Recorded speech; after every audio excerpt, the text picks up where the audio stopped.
Всем привет! С вами я, Данилс. На здоровье.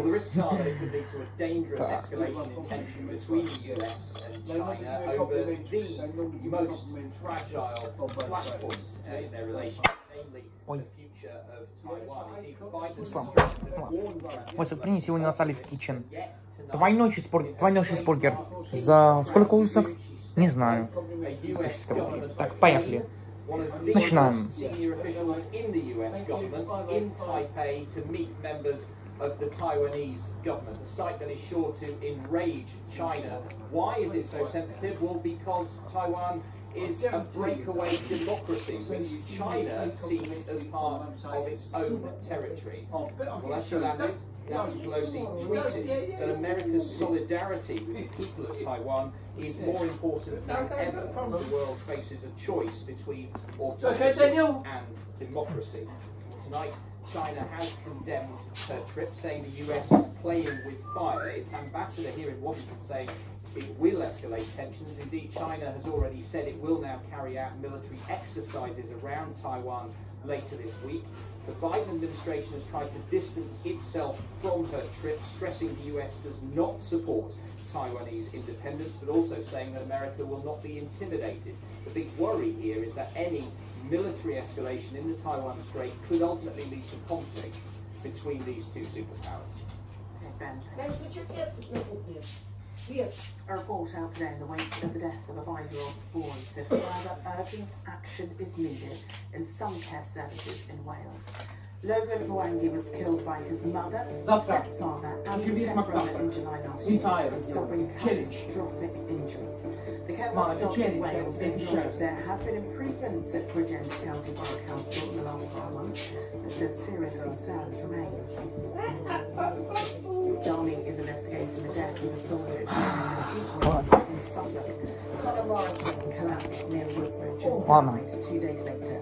An inquest is to be held at a later date.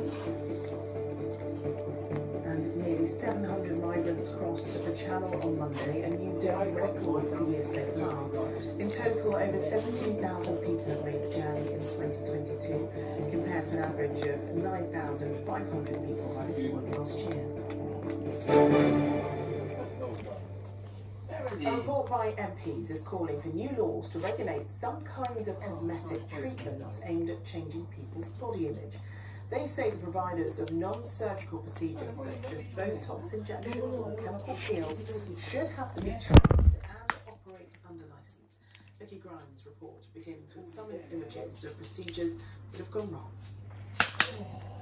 I got an arm injury in my top lip that caused my lip to severely swell. Rachel Napier almost lost her lip after filler treatment at a friend's house went horribly wrong. Now she campaigns for stricter regulations, which she says are long overdue. We needed it 5 years ago.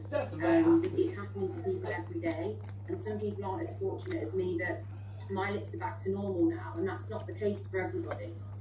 And for those in the celebrity spotlight, that pressure for perfection can be overwhelming.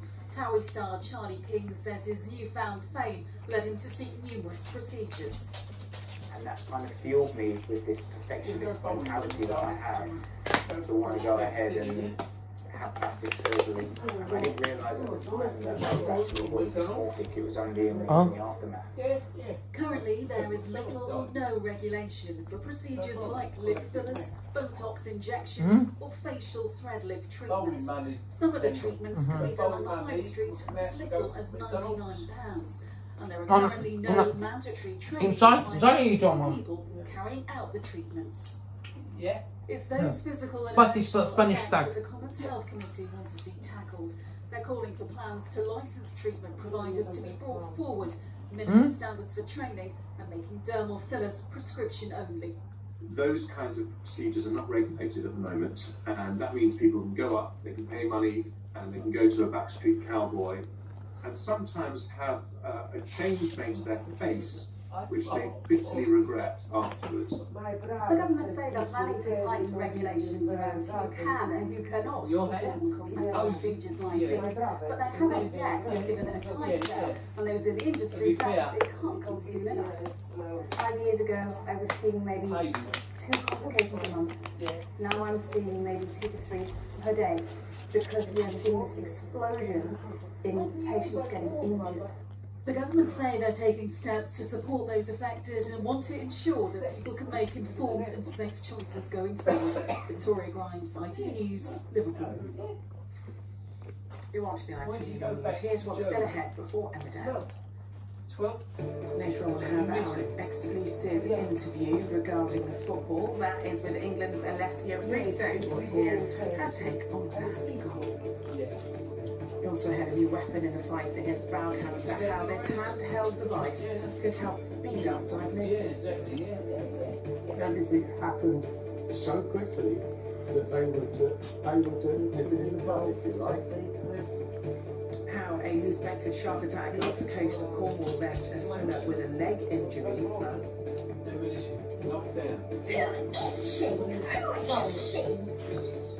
Get ready for the return of the Diary Room. We'll look back on Big Brother's best moments ahead of its return to TV screens. And with 750 votes out of the Isle of Wight, they were bound to let me on. I'll have the full forecast from Cowsweek. But first, Emmerdale's millions of fans have been both deeply moved and powerfully gripped by the storyline of Marlon Dingle. It highlights an issue whose impact on people's lives is often nothing short of terrifying. A stroke. Канал Twitch 15-6 на YouTube. Это был выпуск принят. 10 укусов. Ну, неплохо. 80 через неделю. Пока.